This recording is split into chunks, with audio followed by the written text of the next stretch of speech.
আসসালামু আলাইকুম প্রিয় দর্শক বন্ধুরা, আশা করি মহান আল্লাহ পাকের অশেষ মেহেরবানিতে আপনারা সকলেই ভালো আছেন, সুস্থ আছেন। প্রিয় বন্ধুরা, আজকের এই ভিডিওটিতে আমরা বলতে চলেছি চমৎকার এক বিষয় নিয়ে। বন্ধুরা, ইয়ামানের রাজাদের মধ্যে রাবিয়া ইবনে নসর ছিলেন একজন দুর্বল পরাধীন রাজা।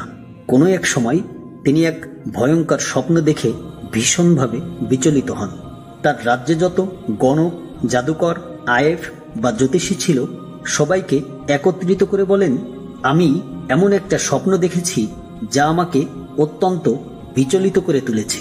তোমরা আমাকে বলবে আমি যা স্বপ্ন দেখেছি এবং এর তাবিরই বা কি। উপস্থিত জ্যোতিষীরা বলেন, স্বপ্নটা আমাদের নিকট বর্ণনা করা হলে আমরা এর তাবির বলবো।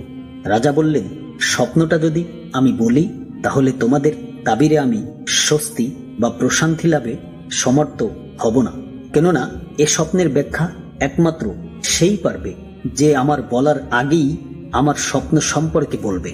জ্যোতিষীদের একজন বলল, জাহাপানা, যদি এভাবে স্বপ্নের ব্যাখ্যা জানতে চান তাহলে সাতিহ ও শেখকে ডেকে পাঠান, কারণ তাদের চেয়ে পারদর্শী আর কেউ নেই। আপনি যা জানতে চান তা একমাত্র তারাই বলতে সক্ষম হবে। তখন রাজা সে দুজন গণককে ডেকে পাঠালেন। প্রথমে সাতিহ রাজার দরবারে হাজির হলো। রাজা তাকে বললেন, আমি এমন এক স্বপ্ন দেখেছি যা আমাকে ভীত সন্ত্রস্ত করে তুলেছে। অতএব তুমিই বলো কি স্বপ্ন আমি দেখেছি। তুমি যদি স্বপ্নটা সঠিক বলো তাহলে এর ব্যাখ্যাও সঠিকভাবে করতে পারবে। সাতিহ বলেন, আমি তাই করব। আপনি স্বপ্ন দেখেছেন অন্ধকার থেকে এক টুকরা আগুন বেরিয়ে এসে সেখানে যত প্রাণী ছিল সবাইকে গ্রাস করে ফেলেছে। রাজা বলেন, বাহ, স্বপ্নটা তুমি সঠিকভাবেই বলেছ। এখন বলো এর তাৎপর্য কি হবে। সে বলল, দুই প্রস্তরময় দেশে বিরাজমান সমস্ত সাপের শপথ করে বলছি, আবিসিনিয়াবাসী আপনার ভূখণ্ডে প্রবেশ করে সমগ্র ইয়ামান দখল করে নেবে। রাজা বললেন, হে সাতিহ, এটা তো ভীষণ বেদনাদায়ক ব্যাপার। তো এটা কবে ঘটবে, আমার সময়ে নাকি আমার পরে? তখন সে বলল, আপনার সময়ের কিছু পরে, 60 অথবা 70 বছরের বেশি অতিক্রান্ত হয়ে যাবে। রাজা জিজ্ঞেস করলেন, এ ভূখণ্ড কি চিরকালই তাদের অধিকারে থাকবে, না তাদের জবরদখলের অবসান হবে? সে বলল, 70 বছরের কিছু বেশিকাল উত্তীর্ণ হওয়ার পর তাদের দখলের অবসান ঘটবে। এরপর তারা হয় নিহত হবে অথবা পালিয়ে যাবে। রাজা পুনরায় জিজ্ঞেস করেন, তাদেরকে কে হত্যা বা বহিষ্কার করবে? সাতিহ বলল, তারা নিহত বা বহিষ্কৃত হবে ইরাম ইবনে জি ইয়াজনের হাতে। তিনি এডেন থেকে আবির্ভূত হবেন এবং ইয়ামানে তাদের একজনকেও অবশিষ্ট রাখা হবে না। রাজা বললেন, ইরামের আধিপত্য কি চিরস্থায়ী না অস্থায়ী হবে? সাতিহ বলল, তাদের আধিপত্য অস্থায়ী হবে। রাজা বলেন, কার হাতে ক্ষমতার অবসান ঘটবে? সাতিহ বলল, এক পবিত্র নবীর হাতে। তিনি ঊর্ধ্বজগৎ থেকে প্রত্যাদেশ বা ওহিলাভ করবেন। রাজা বলেন, এ নবী কোন বংশ থেকে আসবে? সাতিহ বলল, তিনি নাদারের ছেলে মালিক, মালিকের ছেলে ফিহির, ফিহিরের ছেলে গালেবের বংশ থেকে আসবে। তার জাতির হাতে ক্ষমতা থাকবে বিশ্বজগতের বিলুপ্তি ঘটার মুহূর্ত পর্যন্ত। রাজা বলেন, তাহলে বিশ্বজগতের আবার সমাপ্তি আছে নাকি? সে বলল, হ্যাঁ, যেদিন পৃথিবীর প্রথম মানবগণ ও শেষ মানবগণ একত্রিত হবে। যারা সৎ কর্মশীল তারা সুখী হবে, আর যারা অসৎ কর্মশীল তারা অশেষ দুঃখ যন্ত্রণা ভোগ করবে। রাজা বলেন, তোমার ভবিষ্যৎবাণী কি সত্যি?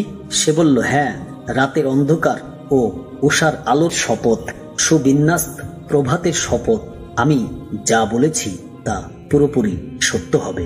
এরপর শেখ এসে পৌঁছালো রাজার দরবারে। সাতিহকে রাজা যা যা বলেছিলেন তাকেও তাই বলেন, কিন্তু সাতিহ যা বলেছে তা তাকে জানতে দেন না। তারা উভয়ে একই ধরনের ভবিষ্যৎবাণী করে না ভিন্ন তা দেখার জন্য তিনি ব্যাপারটা গোপন করেন। শেখ বলে, আপনি স্বপ্ন দেখেছেন অন্ধকার থেকে একটি আগুনের শিখা বেরিয়ে এলো। সেটা একটা পর্বত ও একটা বাগানের মাঝে পতিত হয়েছে। এরপর সেখানকার সকল প্রাণীকে গ্রাস করেছে। তখন রাজা বুঝতে পারেন যে উভয়ের বক্তব্য অভিন্ন, শুধু এতটুকু পার্থক্য যে সাতিহ বলেছিল টুকরোটা নিম্ন ভূমিতে এসেছে আর শেখ বলেছে একটি পর্বত ও একটি বাগানের মাঝে নেমেছে। এরপর তিনি শেখকে বললেন, তুমি যা বলেছ ঠিকই বলেছ, এবার বলো এর ব্যাখ্যা কি হবে। তখন শেখ বলল, দুই পর্বতকীর্ণ দেশের সমস্ত মানুষের শপথ করে বলছি, আপনার দেশে সুদানিরা আক্রমণ করবে এবং সব দুর্বল লোক তাদের অঙ্গুলি হেলনে চলতে বাধ্য হবে। তারা সমগ্র আবিয়ান থেকে নাজরান পর্যন্ত ভূখণ্ডে আধিপত্য বিস্তার করবে। রাজা বললেন, এটা অত্যন্ত অসহনীয় ব্যাপার। এ ঘটনা কখন ঘটবে, আমার জীবনে না আমার পরে? সে বলল, আপনার পরে বেশ কিছুকাল অতিবাহিত হওয়ার পর। এরপর এক পরাক্রমশালী ব্যক্তি আপনাদেরকে উদ্ধার করে হানাদারদেরকে ভীষণভাবে অপমানিত ও লাঞ্ছিত করে বিতাড়িত করবে। রাজা বলেন, কে এই পরাক্রমশালী ব্যক্তি?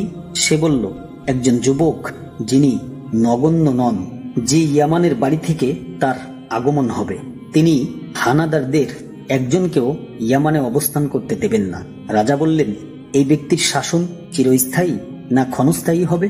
শেখ বলল, একজন প্রেরিত রাসূলের আগমনে তার শাসনের অবসান হবে, যিনি সত্য ও ন্যায় প্রতিষ্ঠা করবেন, ধার্মিক ও স্বজনদের সমবিব্যবহারে আসবেন। তার জাতির শাসন চলবে বিশ্বজগতের প্রলয় বা কিয়ামত পর্যন্ত। রাজা বলেন, কিয়ামত কি? সে বলল, যেদিন প্রত্যেকের বিচার হবে, আকাশ থেকে ঘোষণা আসবে, সে ঘোষণা জীবিত ও মৃত সকলেই শুনবে, আর নির্দিষ্ট সময়ে সকল মানুষকে একত্রিত করা হবে। সেদিন মিতাচারী লোকদের জন্য হবে সাফল্য ও প্রভূত কল্যাণ। রাজা বলেন, তুমি যা বলেছ তা কি সত্যি হবে? সে বলল, হ্যাঁ, আকাশ ও পৃথিবী এবং এর মধ্যকার সবকিছুর রবের শপথ, আমি যে ভবিষ্যৎবাণী করেছি তা সঠিক ও সন্দেহ হাতিত ভাবেই প্রমাণিত হবে। রবিয়া এই দুই গণকের কথায় বিশ্বাস স্থাপন করে নিজ পরিবার পরিজনকে প্রয়োজনীয় পাথেয় সহ দিয়ে ইরাক পাঠিয়ে দেন। এরপর পারস্যের সে সময়ের সম্রাট সাফুর ইবনে খুরজাতকে চিঠি লিখেন। সাফুর তাদেরকে হিরাতে বসবাস করার ব্যবস্থা করে দেন। প্রিয় বন্ধুরা, এই ছিল আমাদের আজকের বিষয়বস্তু। তো কেমন লাগলো আমাদের আজকের এই বিষয়বস্তুটি আপনাদের কাছে? অবশ্যই তা আমাদেরকে কমেন্ট করে জানাবেন। আজ তাহলে এ পর্যন্তই, দেখা হবে পরবর্তী ভিডিওতে। সে পর্যন্ত আপনারা সকলে ভালো থাকবেন, সুস্থ থাকবেন। আল্লাহ হাফেজ।